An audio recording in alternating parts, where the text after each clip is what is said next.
أما بعد فأعوذ بالله من الشيطان الرجيم بسم الله الرحمن الرحيم أولئك الذين امتحن الله قلوبهم للتقوى لهم مغفرة وأجر عظيم.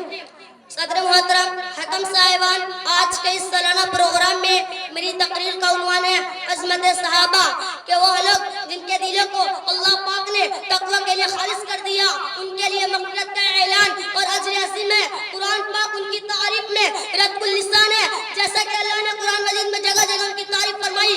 کہیں فرمایا اولئک هم المفلحون، یہی لوگ فلاح اور نجات پانے والے ہیں. کہیں فرمایا اولئک هم الراشدون، یہی لوگ راہ یافتہ ہے. کہیں فرمایا اولئک هم الصادقون، یہی سچے اور راست گو ہیں. اور کہیں فرمایا اولئک هم الفائزون، یہی لوگ مراد پانے والے ہیں. اور حدیث پاک میں رسول اللہ صلی اللہ علیہ وسلم نے فرمایا لا تسبوا اصحابی ولو ان احدکم انفق مثل احد ذهبا ما بلغ مد احدهم ولا نصیفہ.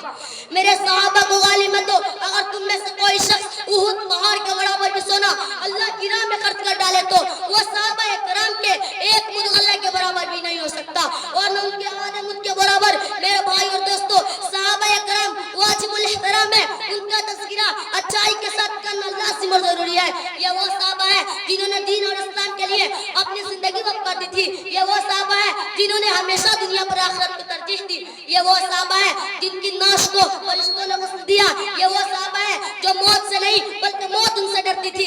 یہ وہ صحابہ ہے جن کو سمندروں نے راستہ دیا. لیکن آج معاشرے میں کئی ابو بکر رضی اللہ عنہ اور کئی عمر رضی اللہ عنہ کی عزت کو داغدار کیا جا رہا ہے، اور کئی عثمان غنی رضی اللہ عنہ اور علی رضی اللہ عنہ کی شان پر دھبا لگایا جا رہا ہے. وہ صحابہ اکرام جن کو دنیا میں جنت کی بشارت دی گئی، ان کے بارے میں غلط الفاظ استعمال کیے جا رہے ہیں. کہ نہ پوچھیے حضرت معاویہ رضی اللہ عنہ کے بارے میں تو یہ کہا جاتا تھا وہ ان کے ساتھی علی رضی اللہ عنہ کو بھی گالی دیتے تھے، انہوں نے مال غنیمت میں کتاب اللہ اور سنت رسول کی خلاف ورزی کی. میں پوچھنا چاہتا ہوں ان برائی کرنے والوں سے کہ عرب کے طبقے میں صحراؤں اور چلچلاتی دھوپ میں ظلم و ستم کس نے برداشت کیے؟ اسلام کے خاطر قربانیاں کس نے دی؟ جنگوں میں گردنیں کس نے کٹائی؟ اسلام کو کس نے پروان چڑھایا؟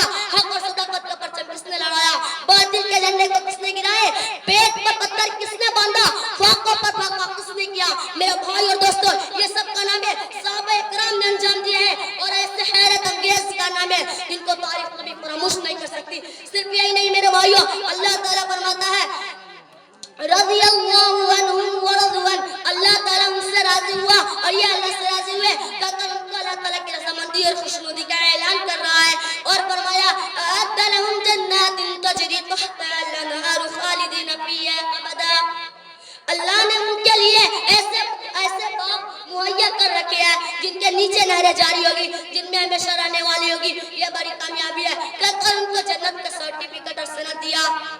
اب آخر میں دعا کہ تمام مسلمان بھائیوں کو اللہ تعالیٰ عظمت صحابہ کرام کے بارے میں جاننے اور ان کے نقش قدم پر چلنے کی توفیق عطا فرمائے. آمین. وما علینا الا البلاغ.